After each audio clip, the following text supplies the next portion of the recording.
एका विवाहित स्त्रीला लग्नाचं आमिष दाखवून तिच्यासोबत शारीरिक संबंध ठेवणं हा प्रत्येक वेळेस बलात्काराचा उद्देश असू शकत नाही.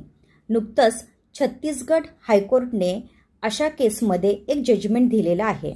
तर यामध्ये काय झालं होतं की त्या स्त्रीची डिवोर्स केस पेंडिंग होती. अशात एका मुलासोबत तिची ओळख झाली.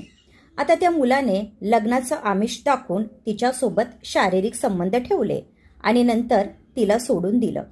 तर त्या महिलेने त्या मुलाच्या विरोधात रेपची केस फाईल केली. तर यामध्ये कोर्टाने स्पष्ट शब्दात सांगितलं की या केसमध्ये तुम्हाला धोका मिळालेला आहे. याचा अर्थ असा होत नाही की त्या मुलाने तुमच्यावर जबरदस्ती केलेली आहे या तुमचा बलात्कार केलेला आहे. तर कोर्टाने तिची याचिका खारिज केलेली आहे. यामध्ये तुम्हाला काय वाटतं कमेंट करून सांगा. धन्यवाद.